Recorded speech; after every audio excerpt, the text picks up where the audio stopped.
Hey guys, welcome back to my channel. In today's video I'm going to be sharing something very personal with you, and I feel like a lot of people will be able to benefit from this video. I'm going to be talking about how I dealt with an overwhelming cloud of darkness and sorrows that were constantly in my life or above my head. I was really thinking hard about whether or not I should put out this video, because I was like, okay, I'm still in a process, you know, I'm not where I want to be yet, and a couple of things are still jeopardizing my happiness. But I just feel like I don't have to wait until everything is perfect before I come and give the value that I always want to offer to the internet and basically my subscribers. Before I get into the video, please consider subscribing. If you're not subscribed, give this video a thumbs up. It helps my channel so much. Leave a comment down below and turn on the notification bell so you'll be notified every single time that I publish a new video. I used to stay with my auntie, yeah, and I would visit home very few times. So that period was when I started my YouTube channel. Everything was going so well for me. I was in a really good place. I was happy despite the fact that something very crazy happened to me that year, but I digress. So in 2022 I had to move back home, and it was such a difficult time for me because prior to that, like prior to 2021 and 2022, I was always in and out of school, you know, so I wasn't really spending so much time at home. And even the periods when I would spend at home, I would have to go to work and all that, so I wasn't really in the house that much. So in 2022 I was working from home, being home with your parents. You guys know how it is now. I made a whole video about it, so I'm going to link it here. Moving back home in 2022 was very difficult for me because not only was I working from home, I was also working a job that I desperately hated. I've talked about this like 2 billion times. I'll link all the videos here, and in the description box you see them there. Just scroll all the way to the end and you see the videos where I talked about my old job and all that. So I was dealing with two problems. You be at home, you're working from home, and they're frustrating you, and you're also working a job that you don't even like at all. So it was just like double homicide, you know. I eventually switched careers. So I switched to another role. I've talked about this before, so I'm not going to dwell on it. So at least that one was one problem off my table, and then I eventually got a new job this year, so that one was another whole problem off my table. I also dealt with a lot of issues with my parents because of how overprotective that they tend to be. Right now it's okay because I've broken out of all that nonsense, but in the beginning it was really difficult because I was really trying to, you know, prove myself and say, hey, I'm an adult, you don't have to be all hands-on with me and all that kind of thing, you know. Even till now there are still some constraints here and there, but I've learned to navigate and manage the situation better. So all those things usually just used to contribute to how depressed I used to feel, and how I just felt like, what's even the point of life if somebody's just going to keep putting you in a cage for you to be there until you get married or something, you get? So usually when I start feeling bad, I would just call my friends and start crying and start ranting. I would start complaining because those were my outlets, you know. Or I would even call my sisters, because my sisters, I mean, come on, they were once in my shoes. So I'd call them, I'll complain and say, hey, they're annoying me in this house, I want to leave this house, I want to leave this house, that kind of thing, you know. It's very difficult to navigate that, you know, trying to establish boundaries when you still live with your parents and when you're still, you know, trying to be an adult and do your thing. So a lot of those things used to put so much pressure on me, coupled with the fact that I have to handle a ton of house chores, sweeping, cleaning, cooking, all those things. It's majorly on me, you know. So it's a lot because the time that I will have to work and, you know, finish, like meet up with deadlines at work, I'm using it to be doing housework, and to me it's a waste of time, especially when I feel like you can just, if you have the means anyway, you can just employ somebody to handle that for you. All these things were just giving me very serious headache, and I couldn't deal with it anymore, and I needed to find a more productive outlet. So the first thing that I thought about doing was to start going to the gym, and I started thinking about this from like December 2022. So this year, actually in 2023, I was like, okay, I need to introduce something more productive and healthy to my routine.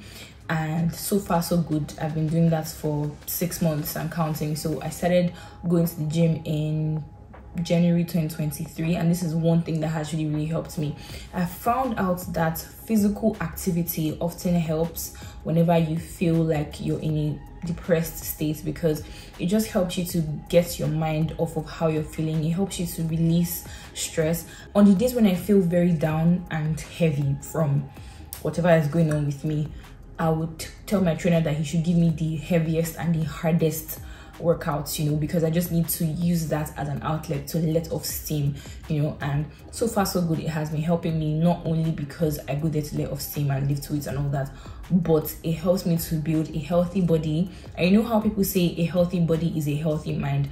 That thing is very, very true. You feel good after a hard session of working out. So I feel like if you are somebody who is possibly dealing with being depressed, maybe find a way to incorporate a physical activity into your life, maybe outside of that place where you feel contributes to how depressed you feel. You know, if it's possible, you can go register for the gym and, you know, let that be your safe space, let that be your outlet. I'm so sure, because I've actually tried this, I promise you that you will genuinely feel better. Something else that I tried to add or incorporate to this whole thing, going to the gym and all that, is healthy eating, trying to eat better and trying to stop eating too much junk food. At the beginning of this year, I was definitely slacking because if you know me personally, I have a very sweet tooth and I love sugars, I love sweet things, but I've tried so hard to cut down on it because it is just not healthy, and it's very counterproductive to go into the gym, because it's like you're going there, you're working out, and then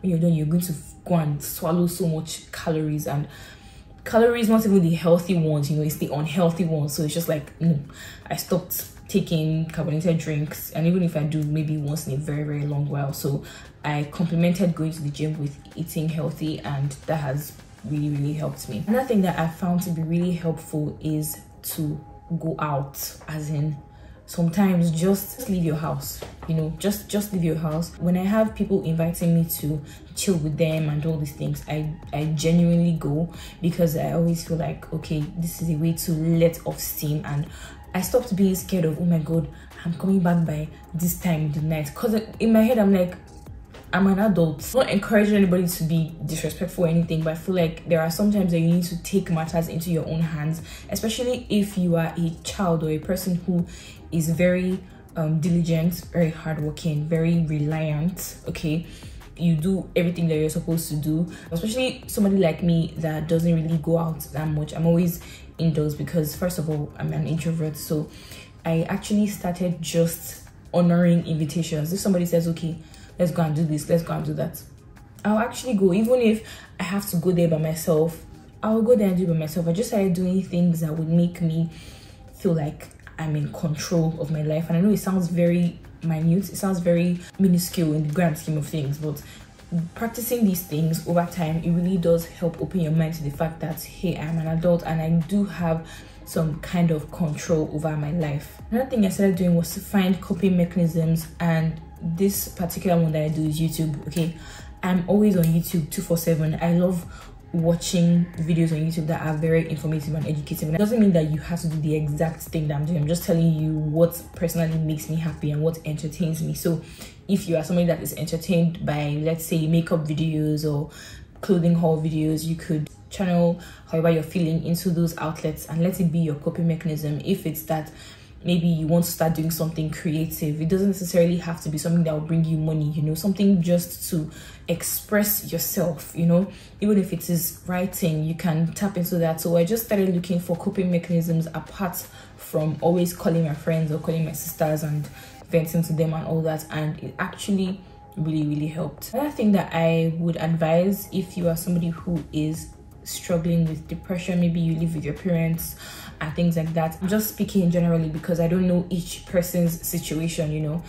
If there are things that you are supposed to do in the house that maybe your parents are constantly talking about and you're not doing it, maybe try to do the things that you're supposed to do. Try to take on some responsibility so that in the event where you want to, you know, go out and have fun and just do you and just do your thing, nobody has anything to hold against you. Do you understand? Because I feel like people need to think about things from both sides and not just from one side. Don't see it as, oh my god, they're doing me, they're doing me, they're doing me. Look at how they are viewing things from your own angle. And this is not me trying to victim blame or anything, but there could be instances where maybe you are the problem, and if you're able to address that and tell yourself the truth, I feel like life would be a lot easier. I'm not even going to lie to you guys. Sometimes I can be a very grumpy and rude person. If I'm not in the mood to talk to anybody in the house, I don't want to talk to anybody. I don't even want to see anybody. And sometimes I let out that aggression on my family members, my mom, my brother, and they complain about it. I'm genuinely trying to work on it, but it's just that sometimes I just want to be alone, you know. I don't want any form of communication and all that.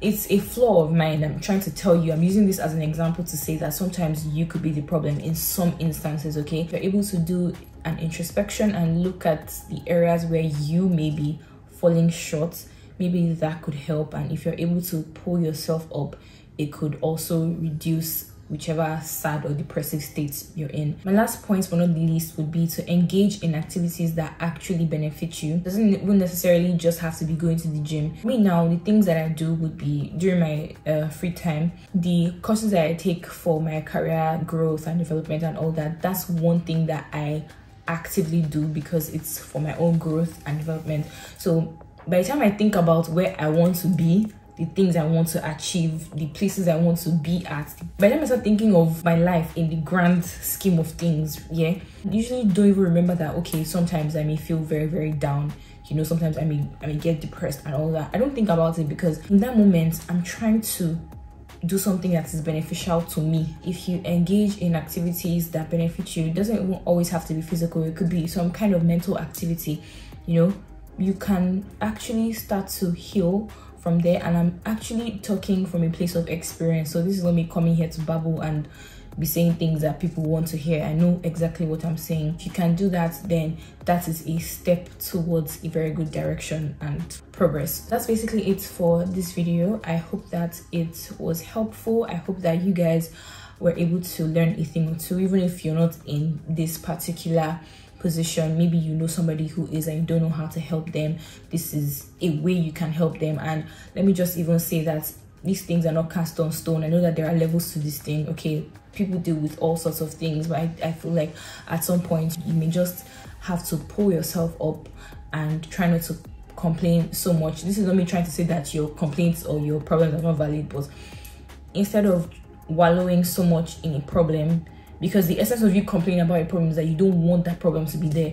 So instead of continually complaining about it, yeah, you can take a step in another direction and say, okay, how can I potentially solve this problem or even reduce the effects of it in my life? So I hope that makes sense. Thank you guys so much for watching this video. If you have anything to add, or if you have any tips for people who may be feeling depressed or who may be feeling very down, please make sure to leave it in the comments. Please make sure to keep it very respectful as well. Thank you guys so much for watching, and I'll see you in the next one.